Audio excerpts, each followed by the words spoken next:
சூர்யாவோட கண்டினியூஸ் ஃபால்க்கு அப்புறம் ரெட்ரோ அவரோட கம்பேக்கும் இருக்கும்னு எல்லாருமே நினைச்சோம். ஏன்னா அதுக்கு ஒரே ரீசன் கார்த்திக் சுப்ராஜ் மட்டுமே. அவருக்குன்னு ஒரு ஸ்டைல் பெரிய ஹீரோவா இருந்தாலுமே அவரை மாத்திக்காம அவரோட ஸ்டைல்லையே அவங்களுக்கும் படத்தை பண்ணியிருக்காரு. பட் இங்க சூர்யாக்கு அதே பண்ணியிருக்காரான்னு கேட்டா இல்லைன்னு தான் சொல்லுவேன். ரெட்ரோல பாசிட்டிவ்ஸை விட எனக்கு ஏகப்பட்ட நெகட்டிவ்ஸ் தான் தெரிஞ்சது. அது என்னென்னு பாத்தீங்கன்னா, படத்தோட ஒன்லைன் நம்ம எல்லாருக்குமே தெரியும். சண்டை அடிதடின்னு பண்ணிட்டு இருக்க பாரி ருக்மணி அவர் லைஃப்குள்ள வந்ததுக்கு அப்புறம் அதை எல்லாத்தையும் விட்டுடுறாரு. அவரு அதுக்கு முன்னாடி பண்ண சில விஷயங்கள் அவரை விடாம துரத்துது. பாரியும் ருக்மணியும் ரெண்டு பேரும் அவ்வளோ லவ் பண்றாங்கன்னு காமிக்கிறாங்க.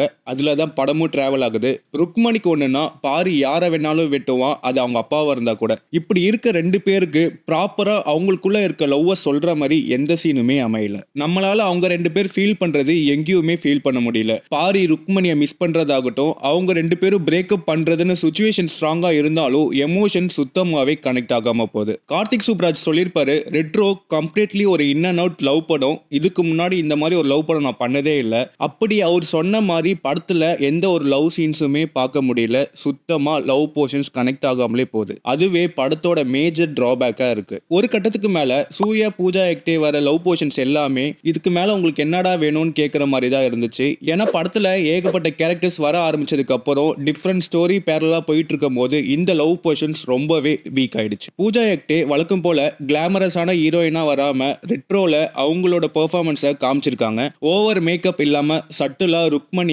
கம்மி ஸ்கிரீன் டைம் இருந்தாலுமே கனிமா சாங்ல கலக்கிட்டு போயிட்டாங்க.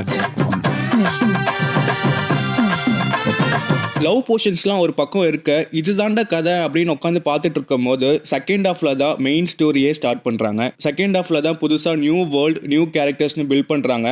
அந்த வேர்ல்டுக்குள்ள என்டர் ஆகிறதுக்கு ரொம்பவே டைம் எடுக்குது. படம் அங்கதான் லேக் ஆகவும் ஸ்டார்ட் ஆகுது. அந்த புது வேர்ல்ட்ல தான் நாசர் பையனா வந்த மைக்கேல் கேரக்டர், கருணாகரன் இவங்க எல்லாம் படத்துல எதுக்கு வந்தாங்கன்னே தெரியல. புவர்லி ரிட்டன் கேரக்டர்ஸ் நான் சொல்லணும். இதுல பிரகாஷ் ராஜையும் ஆட் பண்ணிக்கலாம். எப்பவுமே படத்துல வர ஆன்டகனிஸ்டோட கேரக்டர் வெயிட்டா இருந்தாதான் இந்த பக்கம் புரோட்டகனிஸ்ட் வெயிட்டா நிற்பாங்க. இதுல வில்லன்ஸ் ஏகப்பட்ட பேர் வந்தாலுமே அவங்களோட கேரக்டர்ஸ் எல்லாம் ரொம்ப வீக்காவே இருக்கு. ஏன்னா புரோட்டகனிஸ்ட் இங்க சூர்யா எல்லாருமே அடிச்சு போட்டு தான் போறாரு. நாசர் அவங்க பையன்னு எக்ஸ்ட்ரா வில்லன்ஸை கொண்டு வராம ஃபர்ஸ்ட் ஹாஃப்லயே எஸ்டாப்ளிஷ் பண்ண ஜோஜி ஜார்ஜோட கேரக்டர் நல்லாவே இருந்துச்சு. அவருக்கு இன்னும் கொஞ்சம் சீன்ஸ் கொடுத்துட்டு சூர்யாவுக்கும் ஜோஜி ஜார்ஜுக்கும் ஒரு பிளே கிரியேட் பண்ணியிருந்தாங்கன்னா நம்ம எதிர்பார்த்த அந்த villain hero moment work out ஆயிருந்திருக்கும். இப்படி நெகட்டிவ் ரோல் பண்ண எல்லாரையுமே டம்மியாவே காமிச்சதுனால நமக்கு மைண்ட் செட்டே ஆயிடுச்சு, எப்படியும் சூர்யா தான் ஜெயிப்பாருன்னு. செகண்ட் ஹாஃப்ல வர செகண்ட் ஸ்டோரி ஸ்டார்ட் ஆகும் போதே நான் கெஸ் பண்ணிட்டேன், இந்த மாதிரி தான் போகும், இந்த மாதிரி தான் ஆக போதுன்னு. நான் என்ன கெஸ் பண்ணணும், படம் அப்படியே தான் போய் முடிஞ்சது.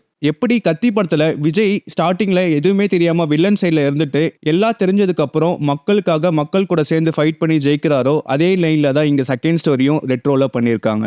இன்னும் பர்டிகுலரா சொல்லணும்னா கார்த்திக் சுப்ராஜ் அவரோட ஜிகிர்தண்டா XX கிளைமேக்ஸ்ல என்ன பண்ணாரோ அப்படியே ரீக்ரியேட் பண்ணி வச்சிருக்காரு ரெட்ரோல. கிளைமேக்ஸ்லாம் பார்க்கும்போது லிட்டரலா XX மாதிரியே தான் இருந்துச்சு. கார்த்திக் சுப்ராஜ் அப்பாவி மக்கள் அவங்களை கொடுமை பண்றதுக்குன்னே சில பேர்னு எமோஷனலா காமிச்சா படம் ஒர்க் அவுட் ஆயிடும்னு வச்சாரா, இல்ல அவரோட ரைட்டிங் பேட்டர்னே மாத்திட்டாரான்னு தெரியல. சுத்தமா எங்கேயுமே கனெக்ட் ஆகல.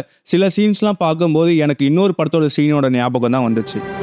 தூதன் வருவன், வதைக்கப்படுவன், மதலை விழிநீர் துடைப்பன், மாறி பெய்யும். டெக்னிக்கலா பார்த்தா கனிமா சாங்கோட பிளேஸ்மெண்ட் படத்துல பயங்கரமா இருந்துச்சு. சிங்கிள் ஷாட்ல ஓல் சீனையுமே எக்ஸலண்டா கொரியோகிராஃப் பண்ணியிருந்தாங்க. சாங்குக்குள்ள ஃபைட்டு, கான்வர்சேஷன், ஐ மூமெண்ட்ஸ்னு சிங்கிள் ஷாட்ல பண்ணது புதுசாவே இருந்துச்சு. ஒரு கல்யாண மண்டபத்துக்குள்ள போயிட்டு வந்த ஃபீல் கிடைக்கும் அந்த சிங்கிள் ஷாட் முடிஞ்சதுக்கு அப்புறம். அந்த சீன் படத்தை ஒரு ஐ மூமெண்ட் கொண்டு வந்து விட்டுச்சு. பட் அதுக்கப்புறம் வர எந்த சீனுமே இந்த அளவுக்கு இம்பாக்டை கொடுக்கல.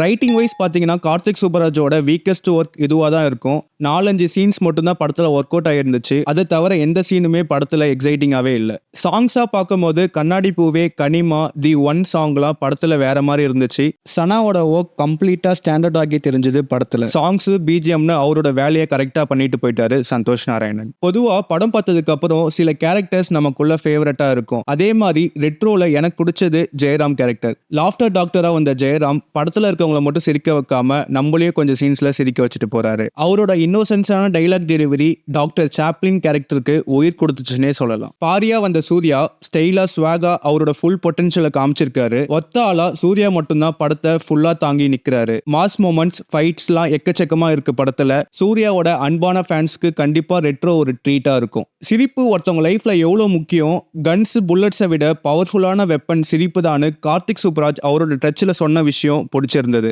ரெட்ரோ சூர்யா நம்ம எல்லாரும் எதிர்பார்த்த கம்பேக்கை கொடுத்துச்சான்னு கேட்டிங்கன்னா நம்ம எதிர்பார்த்த கம்பேக் இது இல்லைன்னு தான் சொல்லுவேன். உங்களுக்கு சூர்யாவை ரொம்ப பிடிக்கும்னா கண்டிப்பா படம் உங்களுக்கு ஒர்க் அவுட் ஆகும். இல்லாட்டி பொறுமை ரொம்ப முக்கியம். இது என்னோட பாயிண்ட் ஆஃப் வியூ மட்டும்தான். எனக்கு ஒர்க் அவுட் ஆகாததுனால உங்களுக்கும் அப்படி இருக்கும்னு இல்லை. நீங்க போய் பாருங்க, பார்த்தவங்க எப்படி இருந்துச்சுன்னு கமெண்ட்ல சொல்லுங்க. ஃப்ரைடே ஃபிலிம்ஸை ஃபர்ஸ்ட் டைம் நீங்க பாக்குறீங்கன்னா சப்ஸ்கிரைப் பண்ணிடுங்க. நிறைய சினிமா பேசலாம்.